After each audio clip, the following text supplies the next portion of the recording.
ನಮಸ್ಕಾರ ವೀಕ್ಷಕರೇ, ಆಸ್ಟ್ರೇಲಿಯಾ ವಿರುದ್ಧದ ಮೂರನೇ ಟೆಸ್ಟ್ ಪಂದ್ಯಕ್ಕಾಗಿ ಭಾರತ ತಂಡವನ್ನು ಸೇರಿಕೊಳ್ಳಲಿದ್ದಾರೆ ಭಾರತ ತಂಡದ ನಂಬರ್ 1 ಬೌಲರ್. ಈತನ ಎಂಟ್ರಿಯಿಂದ ಮತ್ತಷ್ಟು ಬಲಿಷ್ಠಗೊಳ್ಳಲಿದೆ ಭಾರತ ತಂಡದ ಬೌಲಿಂಗ್ ಲೈನಪ್. ಇದರ ಸಂಪೂರ್ಣ ಮಾಹಿತಿ ಏನು ಎಂಬುದರ ಬಗ್ಗೆ ಈ ವಿಡಿಯೋದಲ್ಲಿ ತಿಳಿಸುತ್ತೇವೆ. ಅದಕ್ಕೂ ಮುನ್ನ ನೀವೇನಾದರೂ ಭಾರತ ತಂಡದ ಅಪ್ಪಟ ಅಭಿಮಾನಿಗಳಾಗಿ ಈ ಒಂದು ವಿಡಿಯೋವನ್ನು ನೋಡುತ್ತಿದ್ದರೆ ಒಂದೇ ಒಂದು ಲೈಕ್ ಮಾಡಿ ಮತ್ತು ಇದೇ ರೀತಿಯಾದ ಹೆಚ್ಚಿನ ಅಪ್ಡೇಟ್ಸ್ಗಳಿಗಾಗಿ ತಪ್ಪದೆ ನಮ್ಮ ಚಾನಲನ್ನು ಸಬ್ಸ್ಕ್ರೈಬ್ ಮಾಡಿಕೊಳ್ಳಿ.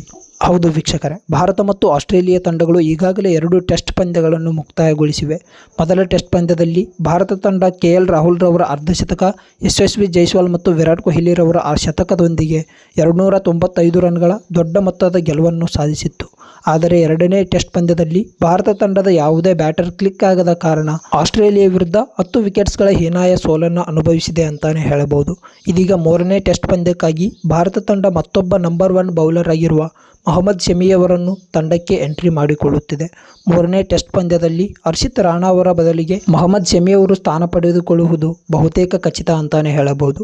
ಈ ಮೂಲಕ ಭಾರತ ತಂಡ ಆಸ್ಟ್ರೇಲಿಯಾ ವಿರುದ್ಧದ ಮೂರನೇ ಟೆಸ್ಟ್ ಪಂದ್ಯದಲ್ಲಿ ತನ್ನ ಬೌಲಿಂಗ್ ಲೈನಪ್ ಅನ್ನು ಮತ್ತಷ್ಟು ಬಲಿಷ್ಠಗೊಳಿಸಲಿದೆ. ಈ ಒಂದು ವಿಡಿಯೋ ಇಷ್ಟವಾಗಿದ್ದರೆ ಒಂದೇ ಒಂದು ಲೈಕ್ ಮಾಡಿ. ಮೊಹಮ್ಮದ್ ಶಮಿಯವರು ಮತ್ತೆ ನಮ್ಮ ಭಾರತ ತಂಡಕ್ಕೆ ಮರಳುತ್ತಿರುವುದರ ಬಗ್ಗೆ ನಿಮ್ಮ ಅನಿಸಿಕೆ ಅಭಿಪ್ರಾಯಗಳೇನು ಕಮೆಂಟ್ ಮೂಲಕ ತಿಳಿಸಿ. ಸಿಗೋಣ ಮುಂದಿನ ವಿಡಿಯೋದಲ್ಲಿ. ಎಲ್ಲರಿಗೂ ನಮಸ್ಕಾರ.